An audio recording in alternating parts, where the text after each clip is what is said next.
Hi, Booger with Booger and Zeke's Welding Emporium here with you again today. Today I got an interesting video for you.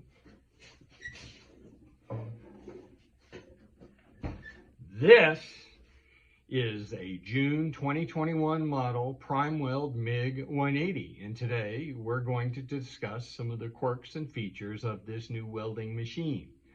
For those of you who are car buffs, you probably recognize that I just stole Doug Jamuro's typical intro. So sorry about that, Doug, but I am a huge fan. My youngest son and I have been watching your videos for years, and so it's a sincere form of flattery by copying your intro. But in all seriousness here, this is the brand new Primeweld MIG 180. It was just shipped out earlier this week. You can tell it's got the digital display. And I'm going to talk about this, but it's going to be a limited review. And I'm going to talk about that at the end. But didn't do an unboxing. I can't stand unboxing videos, but I am going to go over some of the things that I've noticed, some positives and some negatives. By the way, I bought this with my own money. Certainly have no affiliation with Primeweld. I do have one of the other Primeweld machines. The cut, I think it's 520 DP or something like that. It's a combination plasma cutter and DC TIG, and I really like that machine. Which is the reason why I bought this, because I have had really good luck with Primeweld. So let me start off a bit. So as probably everybody else has done or will do, I did a lot of research in looking at what new MIG I wanted to get. My old MIG died. It was several years old, and it just died.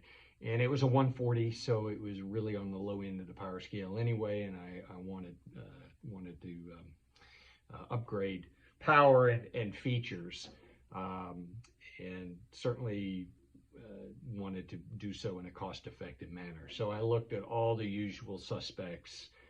You've got AHP, you've got Primeweld, you've got Weld Pro, there's I looked at the Harbor Freights to some extent.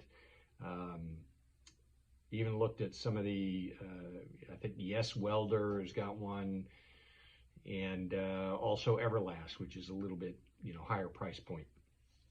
And ultimately, when it all came down to it, I decided on this Primeweld, especially at the price point and for the features that you get, which I'm going to go over. So I'm going to just jump right into it. I'm not going to turn it on, and again, I'm going to explain why near the end of the video. But let me just run through a few of the key things that I did notice. Weight. I personally don't plan on using this as a portable machine, but it's probably kind of at the for me personally at the limit of what I would consider portable. My older machine was a transformer-based MIG welder, and it weighed, I think it was supposed to weigh somewhere around 50 pounds without a spool, and I used the big 8-inch spools, and so that adds another 10-11 pounds onto it. I hated lugging that thing around. This is much lighter. This is not a transformer-based machine. This is the new, what do they call it, IGBT technology, as I understand it. So it makes a big difference. Okay, so let's get right into a few things that I noticed. So going to load the machine, it's a side loader, as many MIGs are.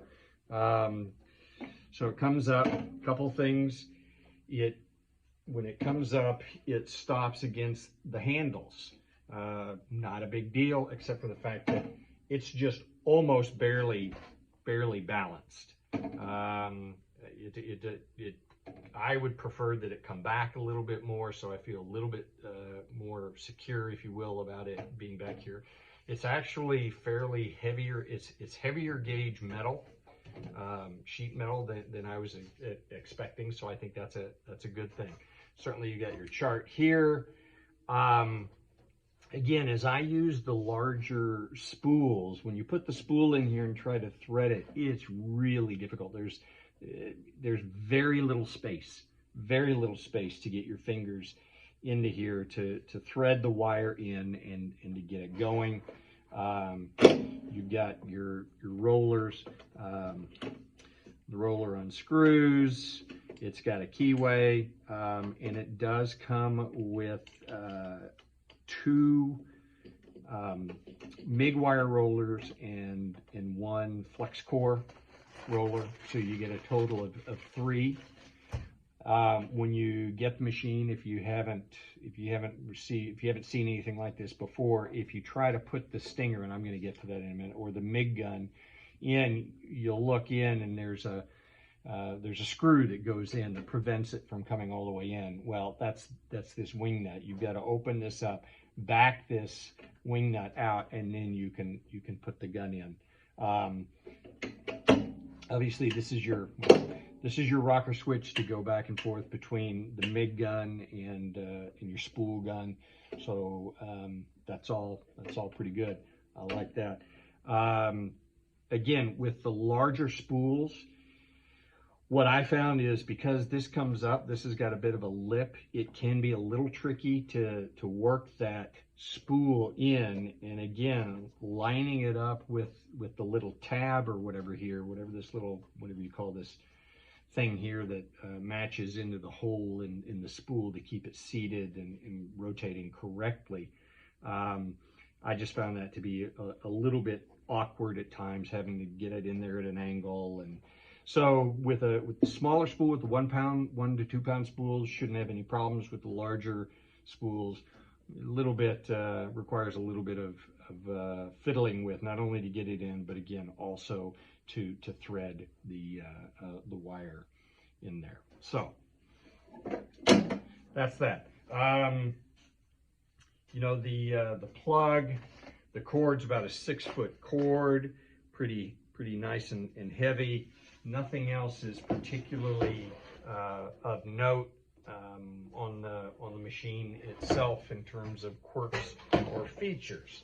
So put that aside, let's move on to a few of the other things. Here's something that I thought was kind of neat. When you open up the box, Primeweld gave, and I've never seen this before, at least not with the machines that I've ever bought. But here's this laminated large kind of poster that gives you all the wire feeds and speeds, the recommended, the initial settings, feeds and speeds. And you can post this on the wall or whatever. You don't necessarily have to open up the side of the machine and take a look at that. So I thought this was really cool, very simple kind of thing. And again, laminated, not just paper, so it's going to survive the nastiness of the shop. Let's see, there's the two rollers I've already talked about. Clamp, well, you know what, basic clamp. It does have the copper braid and the copper contacts, which is, and it is just maybe a little bit heavier than your typical bottom of the barrel cheesy work clamp. So, you know, that's usually one of the first things folks replace anyway. Gas hose, crimped. Okay, that's always nice to see crimped. And this feels like pretty heavy duty rubber. It just seems to me, I didn't undo it. I had a couple spares around the shop. Plus I use quick connects or quick disconnects anyway, and I had one that already had all the disconnects on them, so didn't need this one. But this feels like a substantial gas hose, which was nice. Want to talk about this cool little feature. Very simple thing, but this is the regulator that comes with it, and the regulator itself is probably not a whole lot different from those that you've seen before. But I'll tell you something that I think is pretty cool. The sight glass itself. Now I realize that there are some people who prefer a dial to the sight glass. I'm flexible. It's not really that important to me one way or the other. But this sight glass has something on it that I have on some really old ones that I like. But here's the thing. You see this? If you can see the scale here, this is for carbon dioxide. So you have your CFH scale here. Well, if you're running your argon, you turn it off, you just rotate it 90 degrees, and here's your argon scale. So I just think that that's really neat. Just makes it really easy and really clean to know what you're running. Now, I think that it's important though, once you get that set where you want it, you have to loosen this kind of collar at the bottom. Just make sure that collar's tight. Again, you don't want any leakage or anything along those lines. So I really do like that. Very simple kind of thing, but to me, like I say, I really like it. So here's the gun.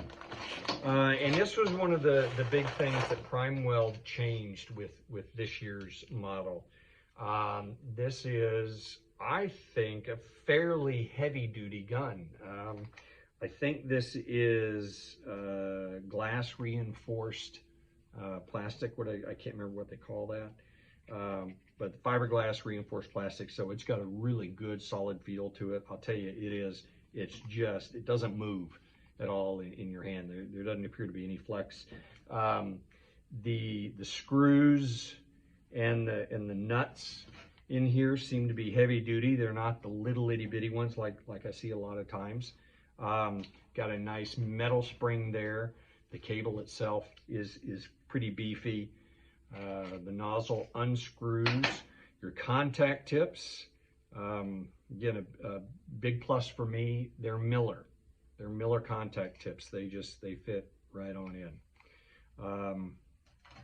So that's very nice. On the other end, massive strain relief spring. I think that's a great idea. I really like that.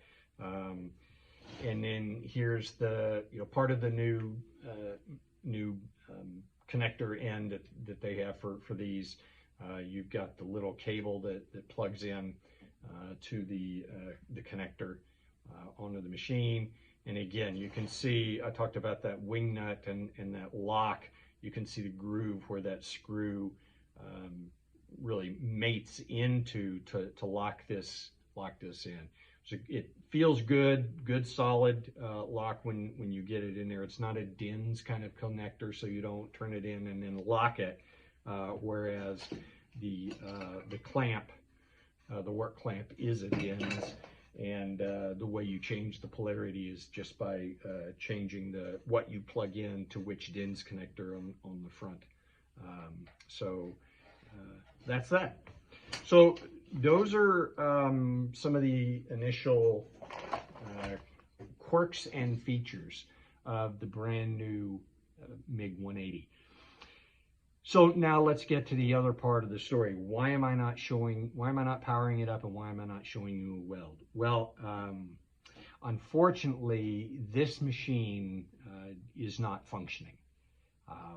There is an electrical gremlin somewhere in it that somehow or another, whenever any of the metal in the gun, in any part of the gun, touches the actual wire, the feed stops.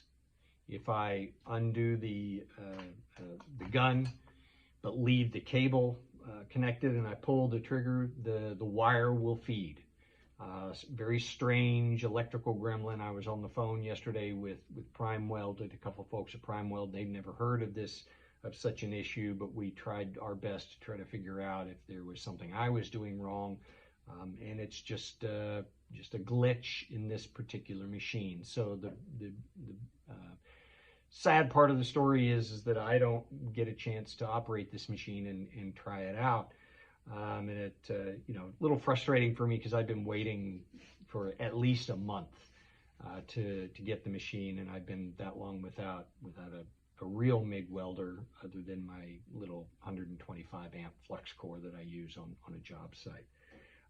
Now, having said that, though, part of the way I think about these things is, I'm an older guy, and so I kind of come to expect things like this to happen, and I'm relatively tolerant of these, and I'm fairly tolerant of this particular issue, even though I am a little bit disappointed.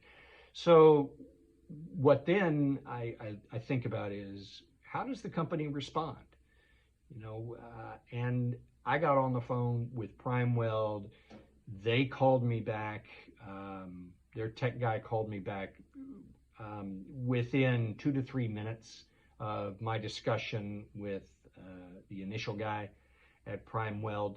I think the short story here is that Primeweld they didn't ask any questions. They were just, oh my goodness, yes, this is an issue. We're going to send you out a new one.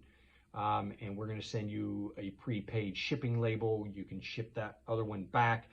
We're going to check it out and find out what the heck is going on with it. So look, these things do happen, especially with brand new models rolling out. And while it can be disappointing to get a machine that doesn't function, I think that the reality is you just have to kind of deal with it to some extent.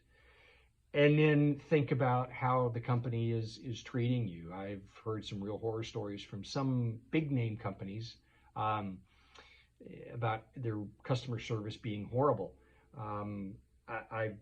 I think it's completely the opposite with Primeweld. These guys really are doing everything they can, and they're very responsive, and they're very helpful and very friendly. So I'm hoping that in a week I will be able to update this and actually tell you about the welding, its welding quality, and kind of my feelings about the functionality of the machine, not just some of the features as it comes out of the box. So